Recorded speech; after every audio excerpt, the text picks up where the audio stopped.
Madame la rapporteure. Bien, chers collègues, je vous propose que nous débutions notre audition. Nous recevons aujourd'hui le général Bruno Jokers, qui est major général de la gendarmerie nationale, sur l'organisation de la police judiciaire. Cela peut vous paraître étonnant que nous ayons un gendarme, ou des plutôt. La particularité de notre mission, mon général, c'est nos deux rapporteurs sont ici, M. Durin et Mme Bellureau. La commission des lois a décidé de mettre en place une mission d'information sur le projet de réforme du gouvernement de l'organisation de la police nationale, avec une volonté de départementaliser celle-ci.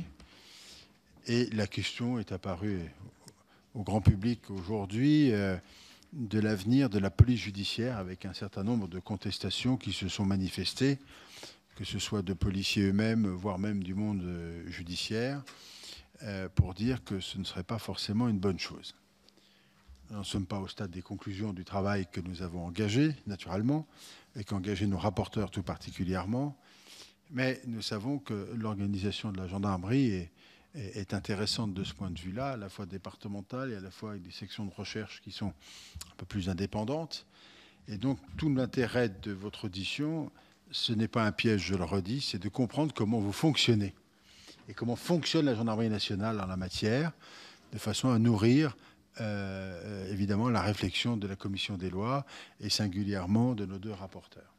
Voilà, j'ai déjà été beaucoup trop long, peut-être avant de vous dire que nous sommes effectivement retransmis en direct sur le site internet du Sénat, ce qui explique pour les collègues que les rideaux soient baissés pour qu'on ait une meilleure image et que voilà, les choses se passent bien.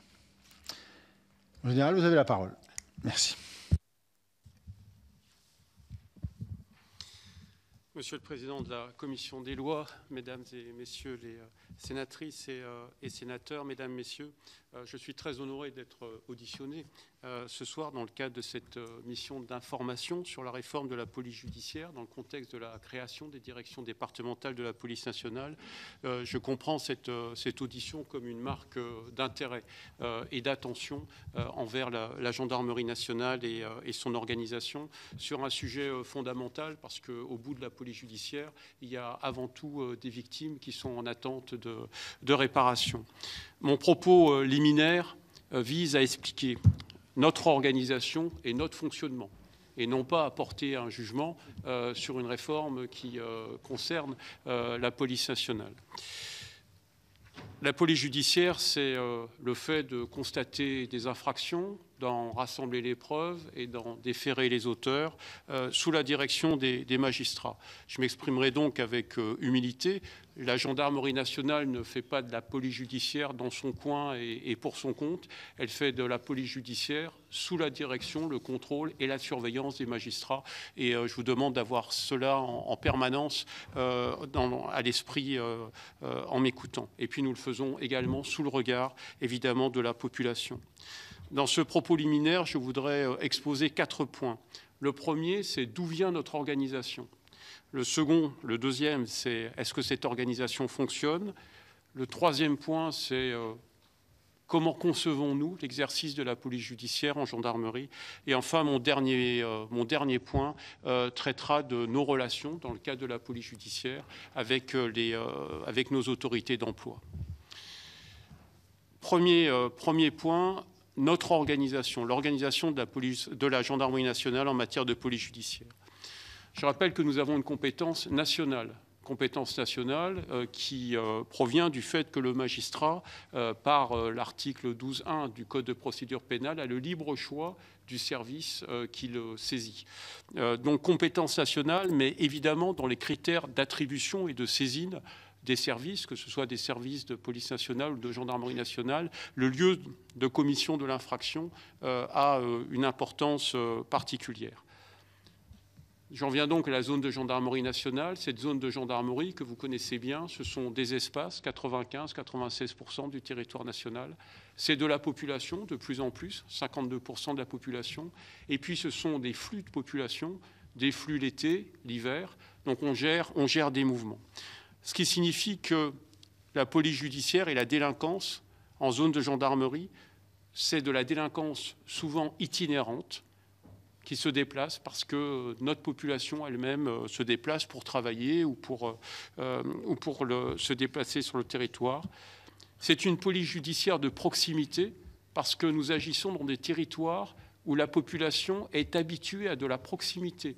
Si vous avez une affaire judiciaire dans une ville moyenne de province ou dans un village, vous vous attendez à ce qu'il y ait une relation de proximité du service de sécurité. Vous vous attendez pas à voir arriver des gens que vous avez jamais vus. Et ce qui veut dire que dans l'ADN de la gendarmerie, il y a l'idée que la police judiciaire est associée à un ancrage local et que les meilleurs enquêteurs sont ceux qui sont le mieux ancrés dans la population parce qu'ils ont le renseignement, parce qu'ils ont la compréhension des choses et parce qu'on leur parlera plus facilement.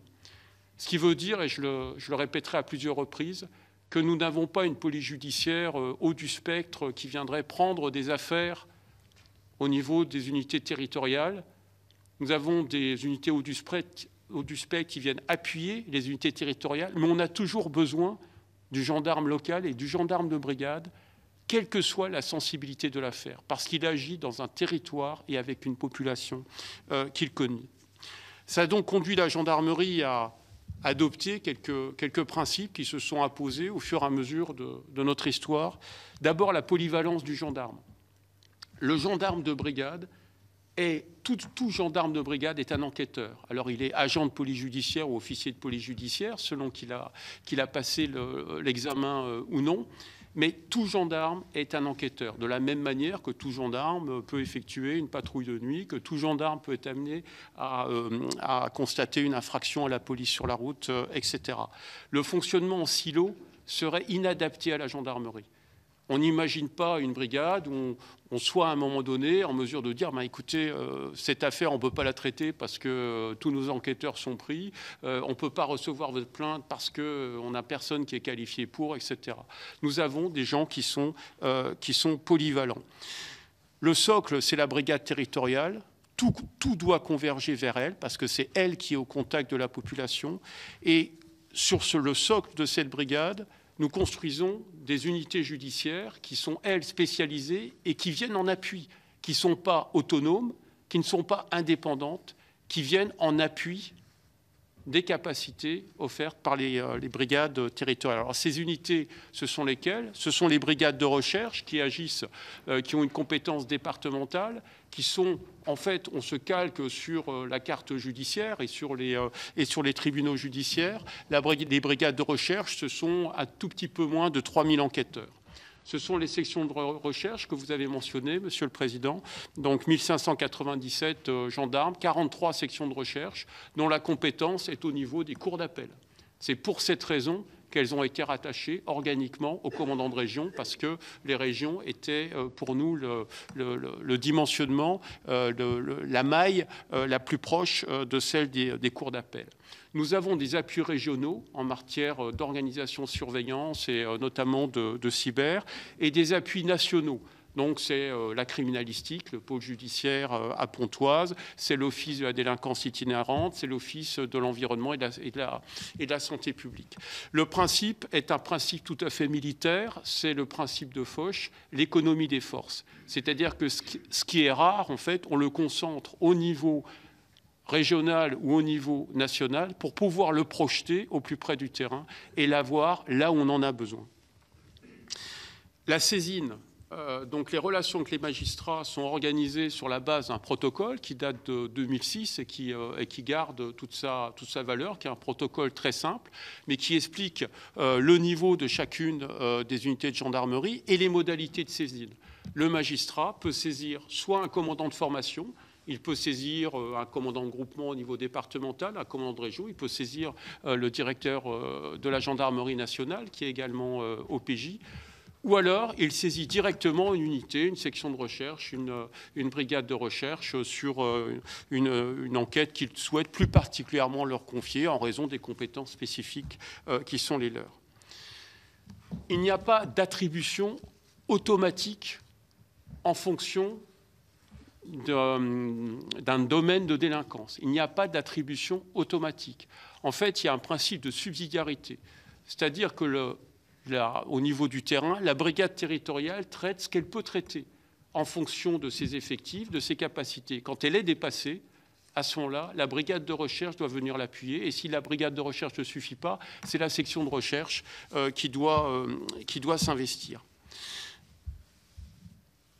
Je reviens sur cette séparation qu'on utilise assez souvent, que les médias utilisent en matière de petite, moyenne et grande délinquance.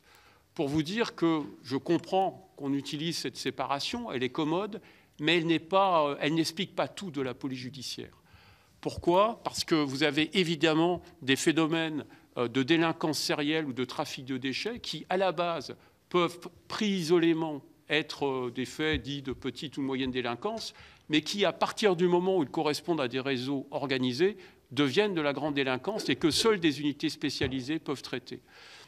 Des cambriolages, si vous en avez un, c'est peut-être de la petite ou de la moyenne délinquance, sauf pour la victime, mais quand vous en avez 15, 30 ou 40, la brigade ne peut plus traiter. Vous êtes donc obligé d'engager votre brigade de recherche et votre section de recherche. Et nos sections de recherche travaillent sur les cambriolages et elles travaillent sur de la délinquance sérielle, et heureusement. Parce qu'au bout du compte, ce qui compte, c'est quand même la tranquillité de la population, la protection des personnes et des biens. Donc pour nous, dire qu'une section de recherche ne travaillerait pas sur des cambriolages, ce serait tout simplement une hérésie. De la même manière, des déchets, des décharges sauvages, ça peut être pris pour étant de la petite ou de la moyenne délinquance, sauf que si ce sont des trafics de déchets, ça devient aussi de la criminalité organisée. Les vols dans les transports, quand vous avez une personne qui se fait voler son portable, c'est peut-être de la petite ou de la moyenne délinquance, mais si c'est un réseau organisé qui utilise des mineurs, etc., ça devient de la criminalité organisée et c'est des unités haut du spectre qui doivent travailler dessus. Il y a donc une complémentarité des moyens et une souplesse dans le dispositif. Et d'ailleurs, nous travaillons très souvent en cellule d'enquête qui associe le gendarme de brigade territoriale, un gendarme de brigade de recherche et un gendarme de section de recherche. Et ils vont travailler ensemble sur un fait particulier qui peut être un homicide ou sur un phénomène criminel, parce qu'on a besoin d'unir les forces, mais qu'on a toujours besoin et de l'ancrage local du gendarme de brigade et de l'unité spécialisée. Et je voudrais, sur ce point, pour bien me faire comprendre, nous restons en gendarmerie attachés au principe de la théorie du carreau cassé.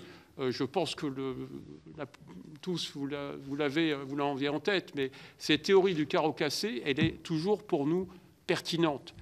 Quand on dit que si vous avez un carreau cassé sur un bâtiment et que vous laissez le carreau cassé, vous encouragez en fait, à un moment donné, vous n'aurez que des carreaux cassés sur ce bâtiment parce que vous donnerez le sentiment que ce bâtiment n'appartient à personne et vous donnerez le sentiment qu'il y a une impunité pour celui qui casse ce carreau. Ce qui veut dire qu'à un moment donné, ce n'est pas que la délinquance qui crée le sentiment d'insécurité, c'est aussi le sentiment d'insécurité qui encourage la délinquance. Il est donc tout à fait artificiel de séparer d'un côté l'exercice de la police judiciaire et de l'autre côté celui de la prévention et de la sécurité publique.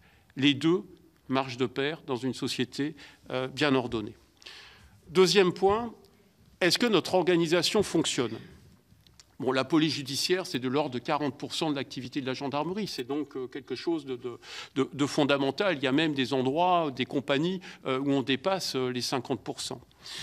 Alors, notre bilan actuel sur 2021, donc nous représentons 35% des crimes et délits constatés dans notre pays. Notre activité nous permet donc de poursuivre 42% des mises en cause dans notre pays. Donc une bonne proportion, presque la moitié des mises en cause par la police judiciaire sont le fait d'unités de gendarmerie. Nous avons un taux d'élucidation qui est de 46,8%, donc qui reste tout à fait respectable et qui est de 3,5 points supérieur à celui qu'il était il y a 5 ans. Nous élucidons 8 violences, 8 violences sur personne sur 10, 8 homicides sur 10 également, 75% des violences sexuelles, 35% des vols à main armée. Nous élucidons 13,8% des cambriolages d'habitation. Ce n'est pas suffisant, mais c'est la moyenne des services européens. Je pense d'ailleurs que c'est certainement le critère le plus intéressant à regarder sur une force de sécurité, c'est quel est son taux d'élucidation en matière de cambriolage, parce que c'est là, sur la délinquance sérielle, souvent, qu'il est le plus dur de travailler. Et puis, ça, ce sont des chiffres, mais il y a aussi les virages que nous avons pris. Et je crois que ces dernières années, la police judiciaire en gendarmerie a été capable de prendre le virage du cyber, avec la création du commandement cyber et quelques enquêtes qui ont fait notre réputation au niveau européen, voire mondial. Je pense notamment à Encrochat. Nous prenons le virage de l'environnement. Alors, on travaillait sur l'environnement, on avait des référents environnement, mais on va beaucoup plus structurer notre action, l'organiser avec la proposition d'un commandement de la gendarmerie verte ou de la protection de l'environnement. Et puis, nous avons beaucoup travaillé sur l'amélioration du traitement des violences intrafamiliales et conjugales. Et on sait qu'il y avait besoin, sans aucun doute, de renforcer nos procédures et d'y mettre un effort. Nous ne subissons pas de retard majeur en matière de procédures, puisque nous avons moins de 5% de nos procédures qui ont plus d'1 an. Et pour certaines, elles étaient vouées à avoir plus d'1 an, parce que ce sont des enquêtes de longue haleine, etc., ou qu'il y a simplement un certain nombre de choses à faire. Nous avons moins de procédures en retard aujourd'hui que nous n'en avions en 2015. Et puis en matière d'attrait pour la police judiciaire, il n'y a pas de désaffection pour la police judiciaire en gendarmerie. Au contraire, puisque nous avions en 2021 3423 candidats pour l'examen technique d'officier de police judiciaire, alors que nous en avions 3001 en 2020. Donc, je dirais un bel équilibre. Cette année, nous avons 68% de taux de réussite à l'examen d'officier de police judiciaire en gendarmerie, ce qui veut dire qu'on n'est pas du tout, si vous me pardonnez l'expression, en train de racler des fonds de tiroir pour recruter des OPJ. On a un examen qui conserve toute sa pertinence. Troisième point, les principes de l'exercice de la police judiciaire en gendarmerie. Quelques points qui sont pour nous très simples. D'abord, je l'ai dit, nous exerçons la police judiciaire sous la direction, sous le contrôle et sous la surveillance des magistrats. Ce qui veut dire que dans le rapport que nous avons avec les magistrats, je pense qu'il faut distinguer deux choses. Les magistrats dirigent les enquêteurs dans le cadre des investigations. Ils leur donnent des directives, pour les militaires que nous sommes, des ordres. Donc, ils dirigent les enquêteurs. Et ensuite, ils ont un rapport de chef de service à chef de service avec les commandements territoriaux, puisque les commandements territoriaux fournissent les effectifs et fournissent les moyens. Il y a donc deux choses différentes.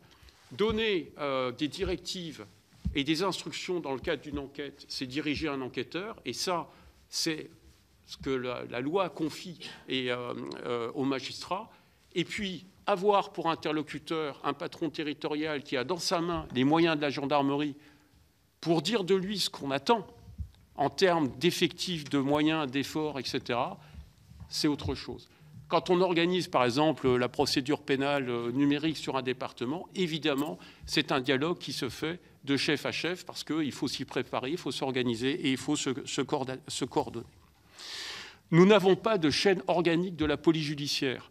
Le sous-directeur de la police judiciaire en gendarmerie n'est pas le patron de la police judiciaire. Et il n'est pas le patron non plus des enquêteurs. Et il n'y a pas une gestion des enquêteurs qui soit distincte de celle des gendarmes. La gendarmerie est une. Je l'ai dit tout à l'heure, les unités de recherche ne vivent pas pour elles-mêmes. Et elles ne sont pas leur propre finalité. Les unités de recherche sont faites pour appuyer les unités territoriales qui, elles, sont en contact des victimes et de la population. Enfin, nous avons un creuset pour tout gendarme, qui est la brigade, tout gendarme départemental, qui est la brigade territoriale. Un gendarme d'unité de recherche a commencé sa carrière en brigade territoriale. Il sait ce que c'est. Et parce qu'il s'est fait remarquer pour son appétence pour la police judiciaire, il va évoluer vers une brigade de recherche, vers une section de recherche. Mais à un moment ou à un autre, tout le monde est passé par le même endroit et tout le monde appartient à la même maison et tout le monde porte le même maillot. Et ce système, doit nous permettre de concilier la polyvalence que j'expliquais tout à l'heure, mais qui a évidemment ses limites. Si vous travaillez en cyber, vous avez besoin d'experts en matière de crypto-monnaie, par exemple. Vous n'allez pas prendre quelqu'un qui a une expertise pour lui dire à un moment donné, tu vas revenir faire un travail de généraliste. Si vous avez une compétence rare, bien évidemment, vous allez la conserver. Mais au départ, tout le monde est passé par le même endroit et tout le monde a la même compréhension du métier. Mon quatrième et dernier point, c'est, je voudrais brosser simplement les relations dans le cadre de la police judiciaire que nous pouvons entretenir avec nos autorités hiérarchiques. D'abord, comme je l'ai dit tout à l'heure, je ne reconnais pas une séparation entre la sécurité publique et la police judiciaire. Il y en a une qui prévient la commission des infractions, sécurité publique, c'est son travail, mais la police judiciaire a le même objectif, puisqu'elle a pour but d'empêcher la réitération des faits en interpellant des auteurs. Donc, évidemment, les deux sont liés. Et il faut donc que nos chefs territoriaux s'intéressent à la police judiciaire. Ce serait une faute pour un commandant de compagnie ou un commandant de groupement que de ne pas s'intéresser à la police judiciaire et de ne pas donner à ces enquêteurs les moyens de travailler. C'est le point suivant que je voulais aborder. Pour moi, il est également anormal d'opposer l'enquêteur et le chef territorial. Parce que le chef territorial est là pour aider l'enquêteur. Il est là pour lui donner des moyens. Il est là pour lui donner du temps, il est là pour lui donner des effectifs lorsqu'il le faut, et il est là parfois aussi pour le protéger. Parce que parfois l'enquêteur va être sur une enquête sensible, va être dans des situations qui sont compliquées, et il a aussi besoin de sa hiérarchie pour qu'elle puisse le conseiller, l'appuyer, le suivre, l'accompagner. Rien de pire qu'un enquêteur qui serait seul dans des affaires particulièrement sensibles, médiatisées ou avec une forte pression.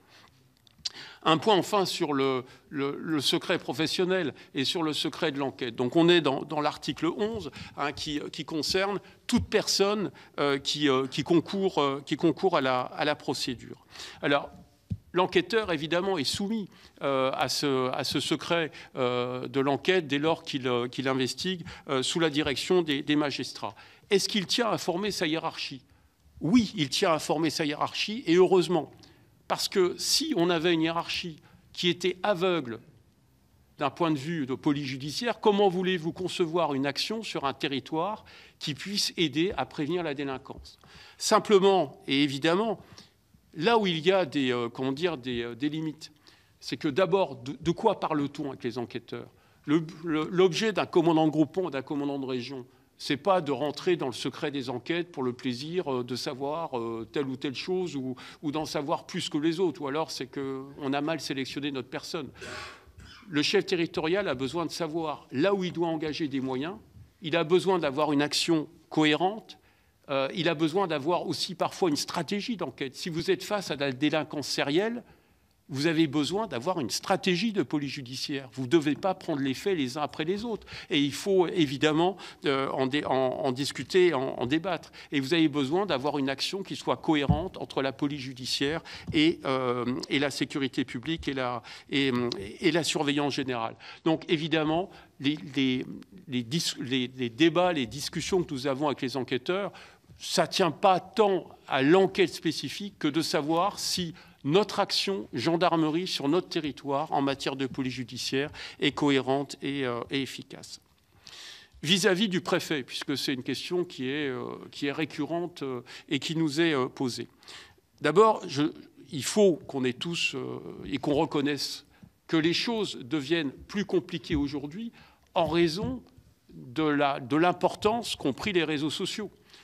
La protection du secret professionnel, la rapidité de l'information, la divulgation des informations a considérablement évolué avec les réseaux sociaux. Et évidemment, aujourd'hui, la difficulté, c'est que vous allez avoir une affaire judiciaire qui va très rapidement devenir un objet de communication par les réseaux sociaux. Ce sera un objet de communication parce que vous aurez peut-être une des parties qui va communiquer. parce que les journalistes ont leurs propres moyens, parce qu'on évolue avec des intérêts qui peuvent être des intérêts associatifs ou autres, qui à un moment donné vont s'emparer d'une affaire qui est dans une phase de traitement judiciaire, mais qui devient déjà une affaire publique. Donc je crois qu'il faut reconnaître, et d'ailleurs il y avait une mission parlementaire, je crois en 2019, qui avait profondément travaillé sur le sujet du secret de l'enquête. Il faut reconnaître qu'aujourd'hui le secret de l'enquête est peut-être plus compliqué qu'il ne le fut naguère en raison des réseaux sociaux et de la rapidité avec laquelle une affaire judiciaire devient un objet public. Alors, vis-à-vis du préfet, je crois qu'il y a deux cas qui, sauf opposition du magistrat, peuvent justifier de le tenir informé d'une affaire judiciaire. C'est lorsqu'on a des risques avérés de troubles à l'ordre public. Et là, la question se pose. Si vous savez que vous allez interpeller quelqu'un dans une cité pour un trafic de stupéfiants, mais que ça risque de générer des troubles à l'ordre public, vous êtes quand même bien inspiré de proposer à votre préfet peut-être de solliciter une force mobile pour qu'à l'issue des interpellations, on puisse garantir le calme. Comment on le fait si on ne peut pas informer le préfet? On va lui dire, écoutez, j'aurais besoin d'une force mobile, mais je ne peux pas vous dire pourquoi. Bon, c'est pas raisonnable. Donc, lorsqu'on a des risques avérés de troubles à l'ordre public, oui, il faut qu'il y ait un dialogue qui se fasse. Et puis, il y a également, et malheureusement, l'actualité nous en fournit des exemples toutes les semaines, il y a la propagation d'informations fausses sur les réseaux sociaux. Notamment, ce sont les fake news. Si vous avez la propagation d'une information fausse, vous êtes quand même bien inspiré de préciser au préfet que telle ou telle chose n'a pas de fondement. Je précise également que dans la manière d'informer, un enquêteur ou un commandant territorial qui a un peu de doigté sait parfaitement le faire en restant dans les limites et sans mettre le pied sur la ligne. On a la possibilité d'anonymiser les choses, on a la possibilité de donner ce dont l'autorité peut avoir besoin de connaître sans aller au-delà de ce que nous permettrait la loi. Et puis je rajouterai un troisième cas qui n'est pas prévu par la loi, mais enfin qui s'impose en fait dans la pratique, c'est lorsqu'il y a une médiatisation imminente. Lorsque vous savez qu'un journaliste va sortir telle ou telle affaire, bon, vous pouvez toujours vous dire, bon, le préfet la prendra avec la lecture du journal demain, mais bon, c'est quand même moyennement satisfaisant. Voilà. Voilà, Monsieur le Président, Mesdames, Messieurs, les 4 points que je me proposais de soumettre à votre attention. Merci, mon général, pour cette présentation et les précisions que vous nous avez apportées. On va passer aux questions. Les rapporteurs ont-ils des questions? Madame Belléro. On a déjà eu l'occasion de vous écouter. Juste, on échangeait avec mon collègue. Vous dites que dans la gendarmerie, il n'y a pas de désaffection. Donc, vous l'expliquez par le fait... Est-ce que vous l'expliquez par le fait qu'il y ait cette forme de polyvalence qui, on a bien senti dans la police nationale, c'est pas tout à fait le cas. Il y a la PJ et puis un peu le reste des autres services. Est-ce que vous pensez que c'est parce que on a bien compris que tout le monde était passé par la même école et la même formation, mais est-ce que ça viendrait qu'il y ait cette polyvalence et que ça permet donc de vivre ensemble de façon un peu différente? Et vous avez aussi vous mettez en place une cellule d'enquête. Et donc, est-ce que vous pourriez nous redire comment vous l'organisez? C'est-à-dire qu'arrive une affaire, comment vous l'organisez? Et puis, voilà. Et après, je laisserai mes collègues. Et si, dernière chose, parce qu'on parle les magistrats qu'on a eu l'occasion d'auditionner, qu'on auditionnera encore, sont eux très inquiets du fait que la police judiciaire échapperait, que voilà. Aujourd'hui, vous ne vivez pas ça. Je veux dire, on essaie de comprendre pourquoi les magistrats auraient cette inquiétude. Alors, je sais que vous ne pouvez pas répondre pour la police, mais pourquoi les magistrats auraient cette inquiétude par rapport à la police nationale PJ et qu'aujourd'hui, elle n'existe pas. Il n'y a pas cette défiance, cette inquiétude par rapport à la gendarmerie. Et voilà. Et donc, ça a l'air de marcher. Donc, on ne comprend pas forcément ce que les magistrats peuvent nous dire par rapport à cette inquiétude. Donc, vos relations à vous sont bien huilées, entre guillemets. Merci, mon général. Puis après, ensuite, il y a 3 autres collègues qui sont inscrits. sur l'attrait que continue à avoir la police judiciaire en gendarmerie, je pense que la polyvalence y participe. C'est peut-être pas le seul facteur, mais ça y participe parce que, si vous voulez, en fait, le gendarme va commencer en brigade et s'il a un attrait pour la police judiciaire, il aura envie de continuer. Donc, je pense que c'est un choix de sa part de s'engager vers les unités de recherche et vers une voie officier de police judiciaire. Et moi, lorsque j'interroge nos officiers de police judiciaire, puisque c'est un peu l'indicateur que j'avais pris, qu'est-ce qu'on a comme argument? On a avant tout l'attrait pour le judiciaire.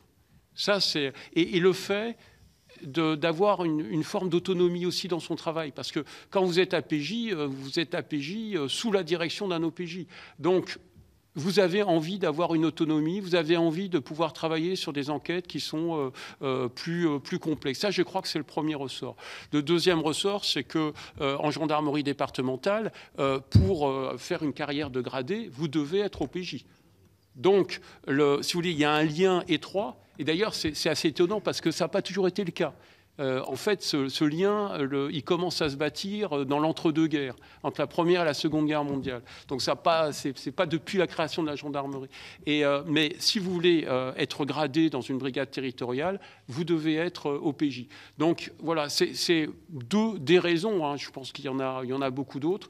Mais moi, la réponse au cours de ma carrière qui m'a été faite le plus souvent par des OPJ, y compris par des gendarmes OPJ qui ne voulaient pas faire de carrière de gradé, c'était de dire, moi, j'ai envie d'être autonome, enfin d'être plus autonome dans ce que je fais, j'ai envie de faire des enquêtes plus complexes, voilà. Donc, je pense que c'est ça qui participe. Et puis, il y a aussi, je pense que le travail en brigade, il y a des gens qui sont faits pour le travail en brigade, parce qu'ils aiment le contact régulier avec la population, parce qu'ils aiment cette forme de polyvalence, etc. Et puis vous en avez d'autres qui rapidement vont avoir envie de quelque chose de plus spécialisé, de plus ciblé. Donc voilà, c'est du coup, en gendarmerie, on fait un peu la carrière à sa carte en fonction de ses aptitudes et en fonction de son envie. Sur les cellules d'enquête, comment ça se passe ? Alors, c'est là, si vous voulez, où je parlais tout à l'heure du rôle du magistrat, de la direction de la police judiciaire par le magistrat et du rôle du chef hiérarchique qui est aussi un commandant territorial. Très souvent, ça va être votre commandant de section de recherche qui va venir vous voir en disant, bon voilà, on est saisi de tel homicide ou on est saisi de tel phénomène sériel. Moi, j'ai pas assez de besoins, enfin, j'ai pas assez de moyens et il serait bon aussi qu'on continue à avoir le soutien de la brigade territoriale ou de la compagnie locale. Et donc, vous allez mettre les différents chefs autour de la même table, vous allez regarder de quoi il s'agit, vous allez y mettre les moyens et généralement, vous allez avoir la section de recherche sur une direction d'enquête parce que ce sont nos meilleurs procéduriers, mais vous allez conserver un ou deux gendarmes de la brigade locale parce qu'il faut garder l'ancrage local sur l'affaire. Voilà, et vous allez constituer un groupe qui va travailler pendant une période donnée sur un objectif. Donc ça, c'est la manière. Et donc, on peut configurer ces cellules d'enquête de manière... On peut le faire au niveau national. Hein, ça nous arrive aussi régulièrement de le faire. Donc, c'est un système qui est très souple et qui doit être capable de s'adapter à une délinquance qui, elle-même, évolue très vite. Ensuite, alors, sur les relations avec les magistrats, le rôle de la hiérarchie par rapport aux magistrats. Je crois que la hiérarchie gendarmerie c'est resté à sa place, c'est-à-dire que la direction de la police judiciaire par les magistrats ne nous pose aucun souci, bien au contraire. Enfin, on est là pour servir les lois. C'est notre rôle. Et je pense que du côté des commandants territoriaux de la gendarmerie, ils savent quel est leur rôle, et ils l'assument. C'est un rôle de moyens, de stratégie, de dialogue aussi parfois avec les magistrats lorsqu'on a des difficultés. Donc il y a bien une place pour le commandement hiérarchique de la gendarmerie, mais il n'est pas question non plus d'être une autorité concurrente de celle des magistrats. Alors, un point particulier qui explique peut-être une différence d'approche, la gendarmerie n'est pas un service déconcentré de l'État. La gendarmerie est une force armée. C'est une force nationale avec un directeur général qui est actuellement général de gendarmerie. Ça n'a pas toujours été le cas dans le passé, mais c'est le cas aujourd'hui. Et ce que je veux dire, c'est que par là, c'est que évidemment, nous sommes sous l'autorité du préfet en matière de sécurité publique. Le préfet fait aussi une évaluation du commandant de groupement. Donc il ne faudrait pas croire que d'un côté, vous avez les ADDSP, par exemple, qui auraient une grosse pression du préfet et que le commandant de groupement, lui, dans le département, fait un peu ce qu'il veut et dirait, moi, je suis force armée, donc j'ai mes licences. Pas du tout. Il y a une évaluation du préfet. Le préfet est bien sûr déterminant dans l'appréciation du commandant de groupement. Ça n'empêche pas le commandant de groupement d'être dans un rôle de chef, de devoir l'assumer. Et nous, ce qu'on apprend dans les écoles à nos futurs chefs, c'est justement qu'ils sont aussi là pour assumer et être capables de résister s'il le faut. Voilà.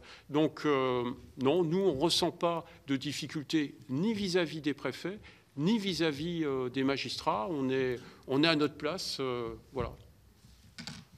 Merci. Alors, Monsieur Durin avait une question et ensuite je donne la parole aux collègues.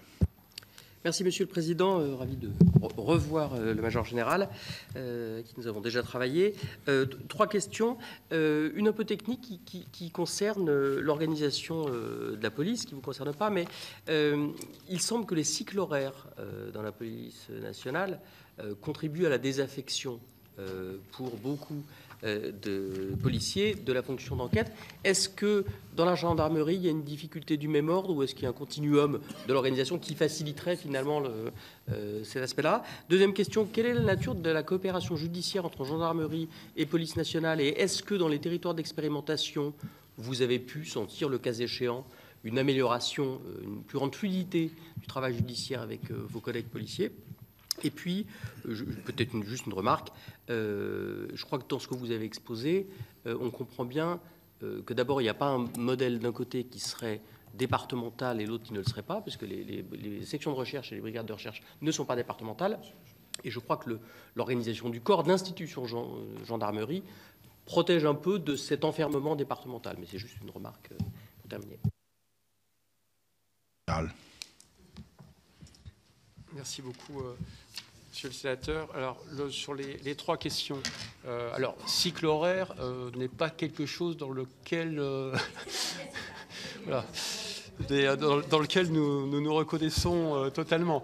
Donc, il y a, je dirais, en gendarmerie, le principe, c'est qu'il n'y a pas de cycle horaire. Alors, évidemment, il y a des besoins de repos physiologique que nous respectons dans toute la mesure du possible, sauf impératif missionnel, mais il n'y a pas de cycle horaire. Après, si vous voulez, il est vrai que si vous allez dans une unité de recherche va vous dire qu'elle est très sollicité et que peut-être en brigade territoriale, l'effectif permet parfois de mieux planifier le service. Alors qu'une unité de recherche, vous êtes soumis à l'aléa, à l'événement. Si vous êtes samedi minuit et qu'il y a un homicide, la section de recherche va arriver de toute façon. Et voilà. Alors, mais je pense que en fait, les choses s'équilibrent. C'est-à-dire qu'en brigade territoriale, peut-être, et je dis bien peut-être, parce que sinon je me ferais peut-être tuer par un brigadier, je pense qu'il y a moyen de s'organiser pour essayer de mieux planifier le service qu'en unité de recherche. En revanche, en unité de recherche, vous avez, je pense, moins la pression continue que vous avez en brigade territoriale, où là, tous les jours, vous écopez à peu près le même océan, quoi.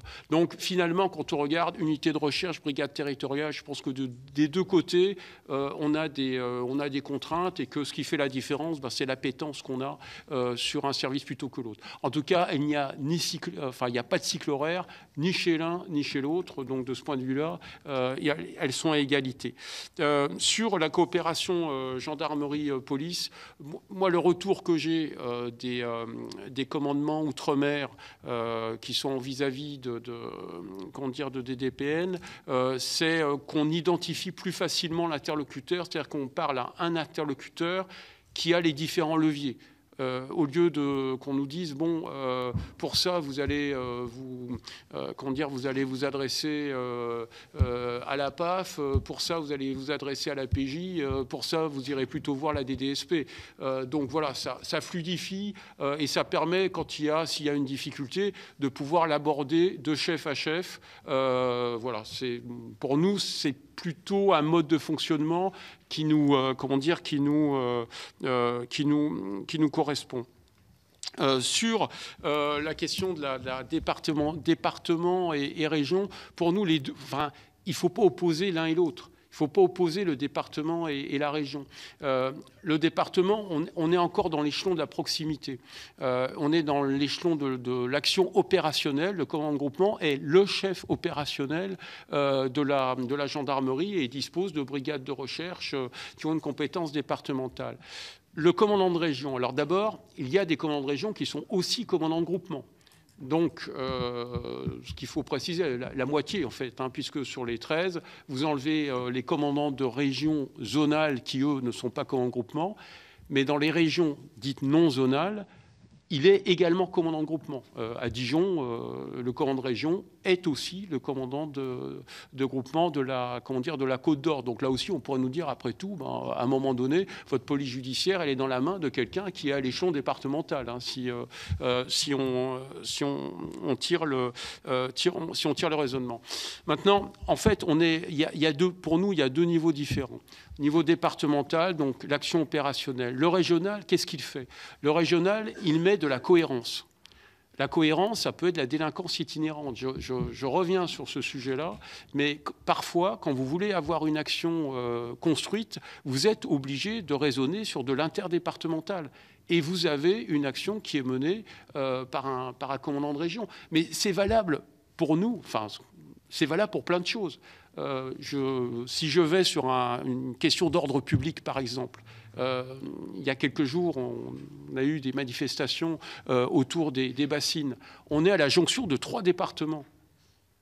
Vous faites comment sur les 3 départements si vous n'avez pas quelqu'un qui vient pour dire, bon, écoutez les gars, je vais prendre la coordination de cette affaire-là. Vous faites comment? Vous avez 3 chefs différents sur une même action. C'est pas raisonnable. Mais c'est pareil en police judiciaire. La police judiciaire, ce n'est pas quelque chose d'abstrait. C'est quelque chose qui se raisonne, qui se comprend, qui se construit. Quand vous travaillez sur du trafic de déchets, pourquoi le trafic de déchets s'arrêterait-il à un département? Il va être au niveau régional. Et les délinquants travaillent au niveau régional, voire national, voire international.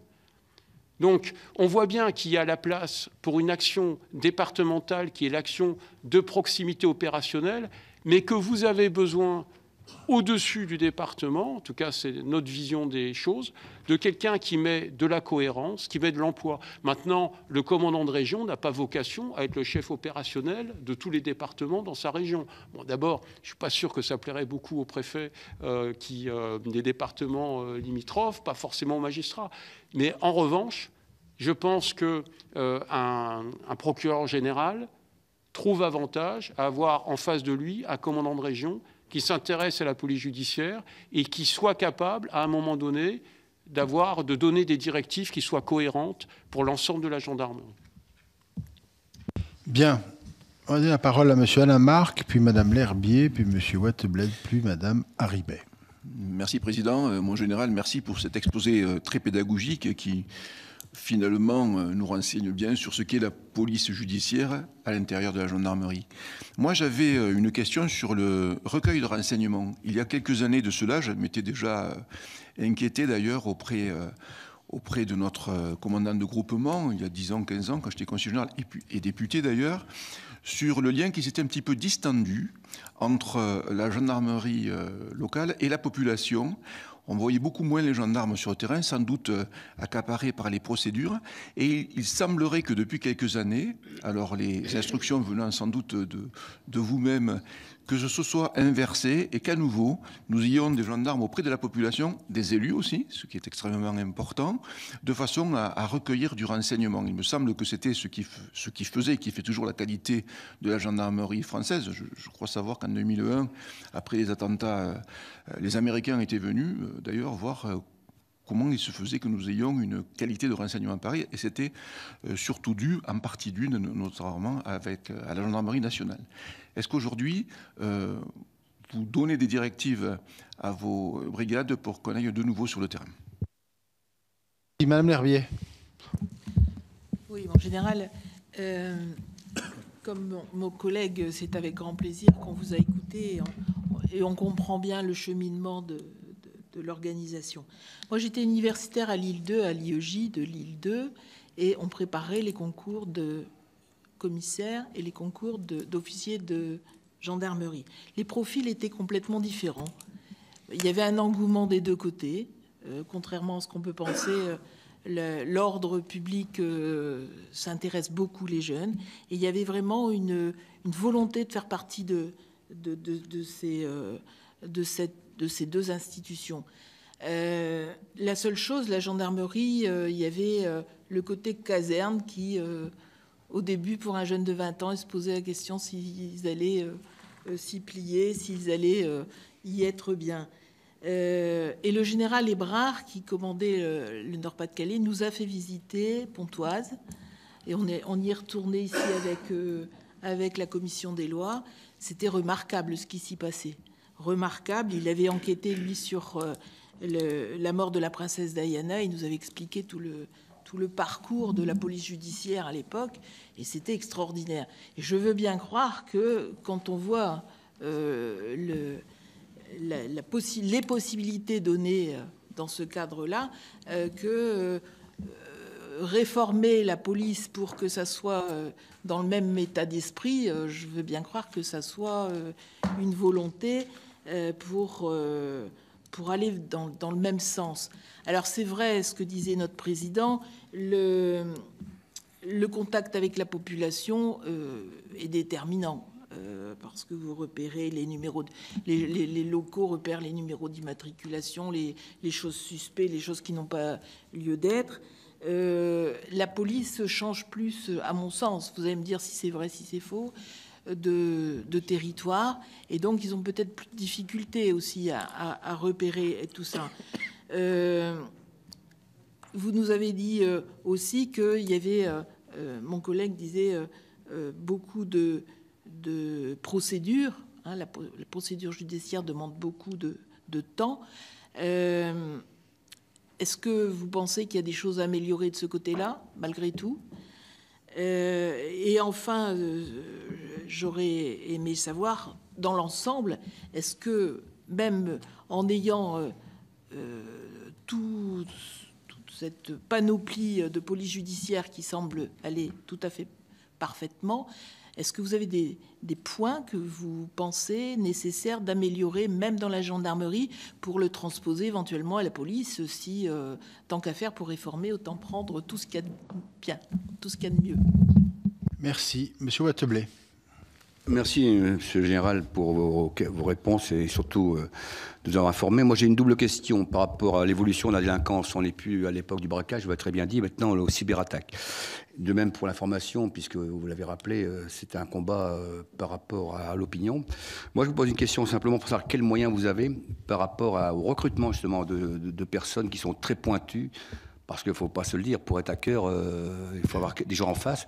Est-ce que vous pouvez recruter, je dis ça, hein, des gens qui viennent de ce milieu-là éventuellement pour vous donner l'expertise des gens qui savent rentrer dans les réseaux par derrière? Puisqu'aujourd'hui, la plupart des délinquants, c'est en col blanc. On voit bien ce que c'est que le racket rançon par Internet, le vol de carte bleue. Et quels moyens avez-vous? Est-ce que vous développez fortement ces moyens-là? Et en parallèle aussi l'information, puisque c'est une bataille de tous les jours. On voit bien, vous l'avez rappelé, que les fake news, c'est quand même quelque chose qui est courant pour protéger vos hommes et surtout vos réseaux. Merci. Madame Harribey. Vous avez répondu, en répondant à Jérôme Durin, vous avez répondu aux questions que je voulais vous poser. J'ai envie de vous poser une question, mais je suis certaine que vous ne pourrez pas y répondre. Non, c'est parce que... Mais je vais la poser quand même parce que c'est une manière de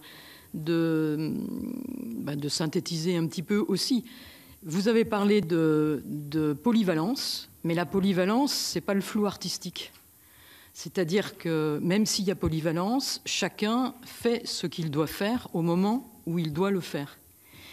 Et pour avoir bénéficié d'un stage d'immersion en gendarmerie, tout ce que vous avez dit, je le reconnais vraiment, et c'est vraiment ce que j'ai vécu entre la dimension territoriale et puis la dimension recherche, cyber. Et on retrouve complètement à la fois cette appartenance à une communauté et puis en même temps, chacun fait son job au moment où il doit le faire. Alors la question que j'aurais envie de vous poser, c'est qu'en fait, moi j'ai l'impression, et c'est là où je dis que vous ne répondrez pas, qu'on cherche à calquer un modèle qui marche dans la gendarmerie à une autre culture, qui n'est pas la même culture, et qui ne peut pas marcher parce qu'on n'est pas dans la même culture. Mais comme vous avez dit que vous n'étiez pas là pour parler de la police, vous n'y répondrez pas. Mais en tout cas, nous, c'est quelque chose qu'on doit retenir. Et pour être sûr que sans répondre à la question que je viens de poser, vous allez répondre et nous donner confirmation de cette analyse, quelqu'un vient de parler du temps nécessaire. Il ne vous est jamais arrivé, je suppose, de renoncer à une enquête et à un pouvoir de police judiciaire au prétexte que vous n'aviez pas les effectifs en territorial. Parce que là, on touche en effet du doigt un des éléments essentiels des inquiétudes au niveau de la police. Monsieur Reichart. Merci, Monsieur le Président. Monsieur le Major Général, merci pour vos informations. Moi, je souhaiterais juste rebondir sur la réponse que vous avez faite à la question, une des questions de Jérôme Durin concernant la dichotomie département-région. Est-ce que le passage aux grandes régions a constitué pour vous un avantage dans la mission qui est la vôtre ou un inconvénient? Si vous pouvez nous parler, directement, ce serait encore mieux. Voilà, parce que j'ai naturellement des informations spécifiques à cet égard, mais je ne vous citerai pas quel commandant de groupement m'a dit ça, tout particulièrement concernant la région Grand Est. Et je m'arrête là. Merci, Monsieur Reichart. Madame la Présidente Assassi. Merci, Monsieur le Président. Je vais être très rapide. Merci beaucoup, mon général, pour vos propos liminaires qui a été d'une grande clarté. Et on apprend toujours. Moi, j'ai une simple question. Monsieur Darmanin, le ministre de l'Intérieur, a été auditionné à l'Assemblée nationale et il a réitéré en fait cette proposition qui devrait être concrétisée lors de l'examen du projet de loi de finances, qu'il y aurait donc 950 effectifs supplémentaires sortis d'école qui arriveront dans les brigades territoriales de la gendarmerie. Et donc, il serait en mesure de créer 90 à 95 brigades de gendarmerie, après accord, bien évidemment, pour leur implantation et les conditions de travail. Alors, il y a certains qui proposent que ces brigades soient installées là où elles ont été supprimées, puisqu'il y a eu des suppressions de brigades. J'aimerais savoir qu'au regard de votre connaissance, bien évidemment, du terrain et de votre expertise, pensez-vous que ce serait la bonne réponse, ou qu'au regard de l'évolution de la délinquance dans toute sa dimension, il serait peut-être préférable de réfléchir à une implantation autre que là où il y a eu suppression de brigades? Merci, Madame la Présidente. Écoutez, M. le Général, vous avez la parole pour répondre à l'ensemble des questions qui vous ont été posées. Je regarde l'horloge. Pour l'instant, tout va bien. Merci beaucoup, Monsieur le Président. Concernant donc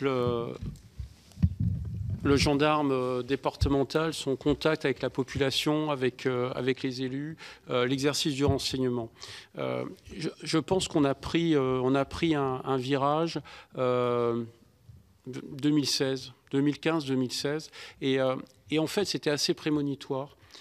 Parce que le directeur général de l'époque avait dit il faut qu'on revienne au contact de la population, il y a un besoin de services publics dans nos territoires, il y a trop de distance et il faut qu'on priorise le contact. Et j'ai trouvé ça prémonitoire parce que 3 ans après, on avait les Gilets jaunes. Alors évidemment, je vais certainement pas avoir la prétention de donner des explications au mouvement des Gilets jaunes, mais je pense que le contact, ça fait partie aussi des choses et des éléments de réflexion. Et ça, la gendarmerie, je crois, a su l'anticiper dans son territoire. Et pour faire ça, en fait, à l'époque, le directeur général a dit, moi, je ne veux pas qu'on compte les crimes, les délits, les taux d'élucidation, parce que les chiffres, on peut toujours les truander. Faire monter un taux d'élucidation, il n'y a aucun problème. N'importe quel commandant de brigade saura le faire. Donc, dès que vous donnez des objectifs chiffrés, vous installez des comportements déviants et en fait, la population, elle voit ce qui se passe au coin de sa rue ou au pas de sa porte. Donc, il y a ce qui se compte et il y a ce qui compte.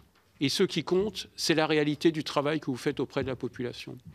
Là où aussi nous avons, je crois, fait une marche arrière, c'est que comme beaucoup d'institutions, d'administrations, nous avons été bercés par le contrôle de gestion, la performance, etc. Bon. Sauf que, parfois, ce qui est le plus important dans ce que fait un gendarme, c'est justement ce qui ne peut pas se mesurer. Si vous passez du temps au contact de la population, ça va se mesurer comment statistiquement ? Ce n'est pas un fait résolu, c'est pas... Si vous allez voir une personne âgée au coin de la rue, en contact population, pour la rassurer, vous luttez contre le sentiment d'insécurité, mais ça se traduit comment au point de vue statistique ?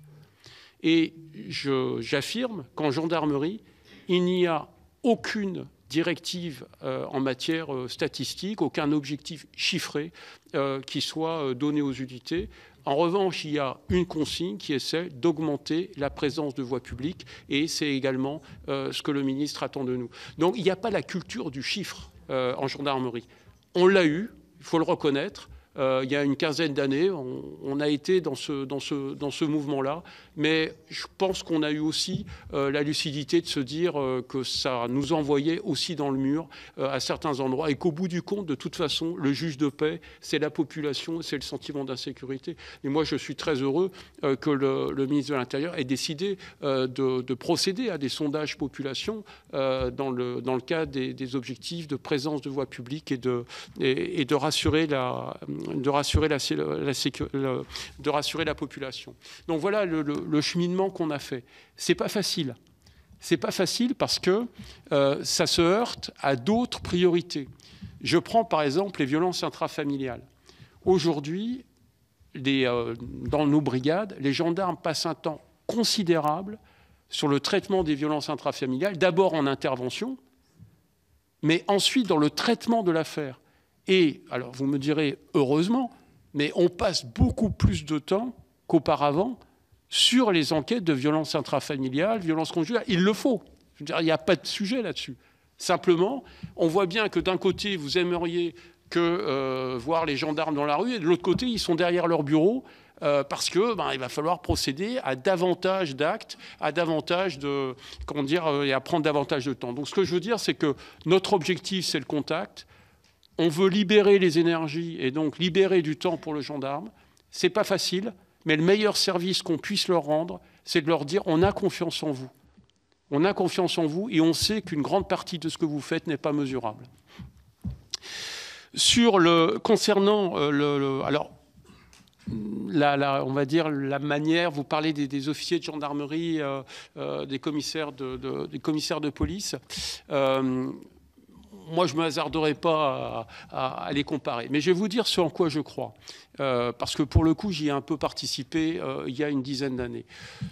Nous considérons que l'officier de gendarmerie, c'est avant tout quelqu'un qui a été éprouvé au plus près du terrain. Et quelqu'un qui a été éprouvé dès son premier poste. En gendarmerie, quand vous sortez de Melun, que vous soyez universitaire, Saint-Cyrien, Bac+5 ou polytechnicien, vous commencez dans une brigade territoriale. Vous commandez une brigade ou vous commandez un peloton de gendarmerie mobile. Alors après, vous ferez peut-être des tas d'autres choses, mais vous commencez au plus près du terrain. Et je pense que c'est un très bon système. On n'a pas chez nous des cadres supérieurs qui commencent dans une fonction de cadre supérieur. Et je pense que c'est vraiment un très bon système. On l'a instauré maintenant il y a un peu plus de 10 ans. mais je pense que ça nous permet d'avoir de jeunes officiers qui savent de quoi ils parlent et qui ne vont pas être des personnalités un peu éthérées, avec une conception intellectualisée du métier, mais des gens, quand vous êtes...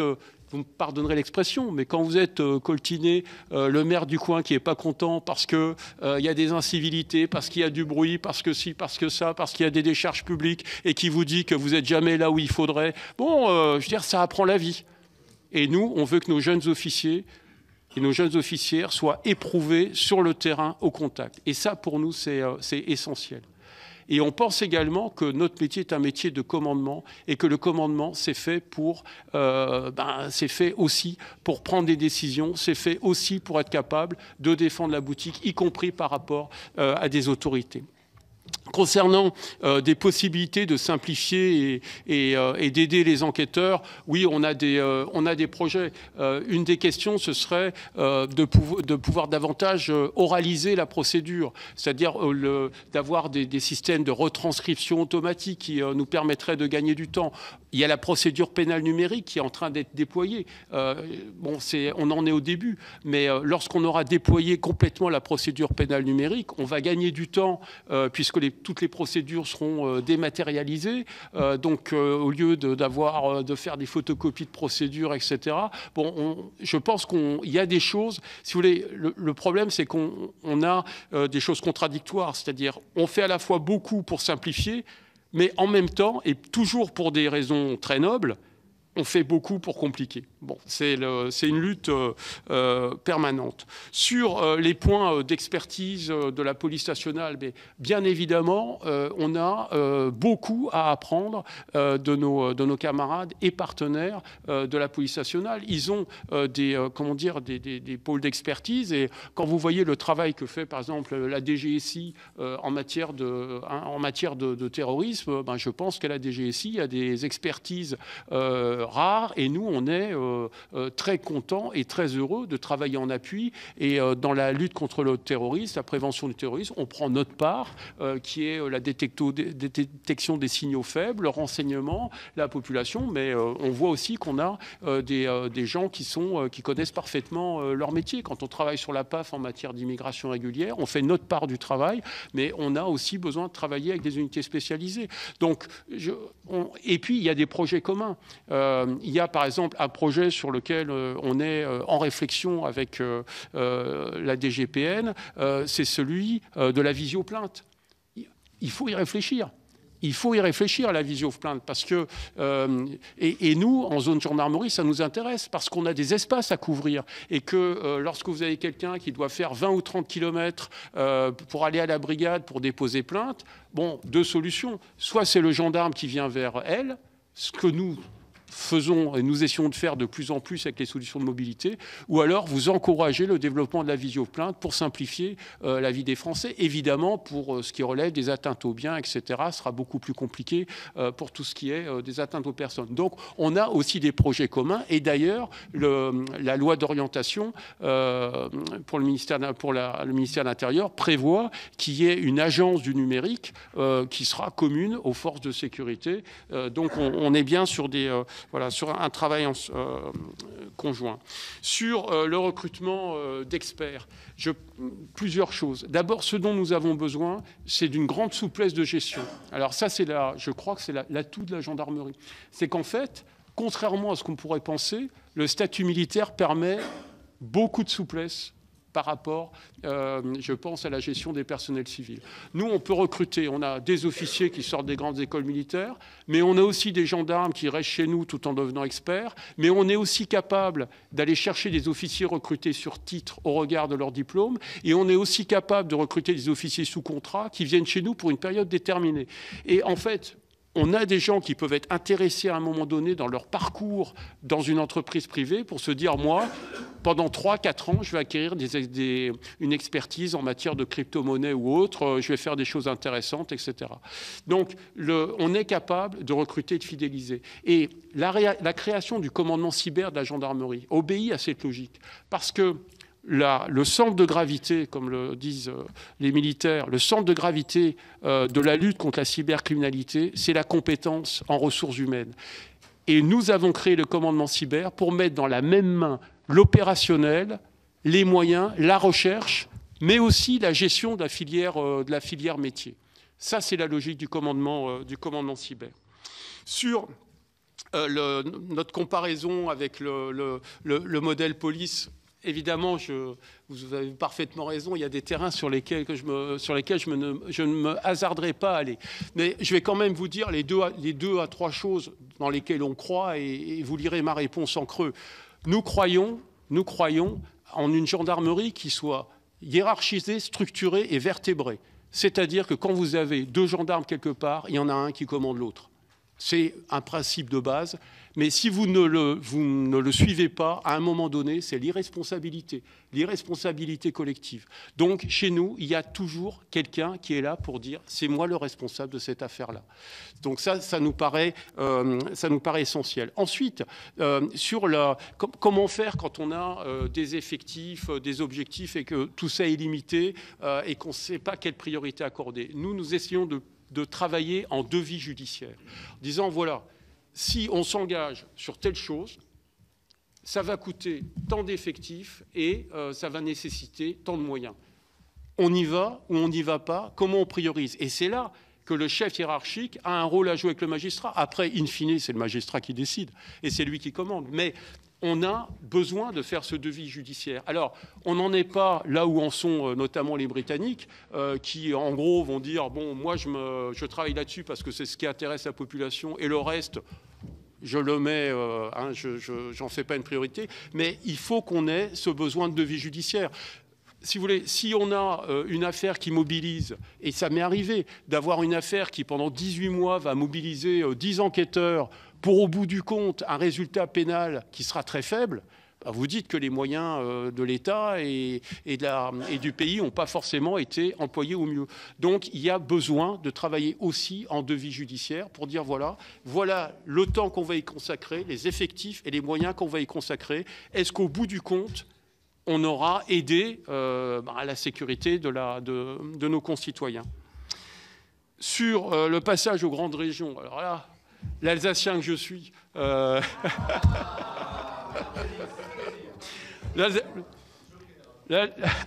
L'Alsacien que je suis va avoir beaucoup de mal à comment dire, à répondre. Bon, plus sincèrement. Nous étions encore calés sur les R22, les 22 régions. Bon, à un moment donné, on se retrouve dans des régions où on n'a plus de correspondants au niveau des préfets de région. On se retrouve avec 22 états-majors de région. Bon, alors qu'on a besoin de renforcer nos unités de terrain. C'est la logique qui a prévalu pour la gendarmerie pour dire on va passer au R13 et donc la région Grand Est, on va faire un commandant de région et un commandant de groupement. Alors là où je suis relativement à l'aise pour parler, c'est que j'ai été à la fois commandant de groupement du Bas-Rhin, j'ai eu cet honneur de 2006 à 2008, et puis j'ai été aussi commandant de la région Grand Est il y a très récemment, j'ai quitté mes fonctions en 2019. Je pense que c'est une bonne réforme pour le service que nous rendons à la population. Pourquoi? Parce que le Bas-Rhin a retrouvé un commandant de groupement de plein exercice, et Dieu sait si dans le Bas-Rhin, il y a suffisamment de travail pour être totalement polarisé là-dessus. Et on a un commandant de région Grand Est qui, lui, a la charge justement de coordonner les moyens dès lors qu'on est sur des phénomènes qui dépassent les frontières d'un département. Donc moi, j'en ai une vision... plutôt positive de cette réforme. Je pense qu'elle a économisé un peu de moyens en état-major et qu'elle a recentré des commandants de groupement sur les... vous savez, je pense que dans le Bas-Rhin, le commandant de groupement, qui était également commandant de région, depuis 10 ans, avait du mal à concilier les deux. C'est ce que j'ai cru apercevoir. Et en ce qui concerne les effectifs, les brigades et la manière dont ça va se passer, alors d'abord, c'est en concertation avec les élus, et il est demandé à chaque préfet, en associant le commandant de groupement, de réunir les maires concernés, de poser un diagnostic sur l'organisation, l'activité de la gendarmerie, et de là, d'en déduire les endroits où la création d'unités pourrait être profitable. Donc, il ne s'agit pas de recréer des unités là où elles ont été dissoutes, il s'agit de créer des unités là où on considère qu'il y a un manque. Voilà. Ça, c'est la logique. Et après, on est très souple dans le type d'unité créée. Bien, merci beaucoup, mon général, pour l'ensemble de précisions que vous avez apportées. Nous allons donc terminer cette audition et reprendre dans quelques minutes avec l'audition du garde des Sceaux. En tous les cas, cela, je crois, a permis d'éclairer tout le monde sur le fonctionnement de la gendarmerie, que l'on parfois prétend connaître, que souvent on ne connaît pas très bien. Et au moins aujourd'hui, les choses sont claires et les enjeux sont également bien marqués. En tout cas, merci pour vos propos et toutes les précisions que vous nous avez apportées. Merci à vous. Merci beaucoup, Monsieur le Président. Merci de votre écoute.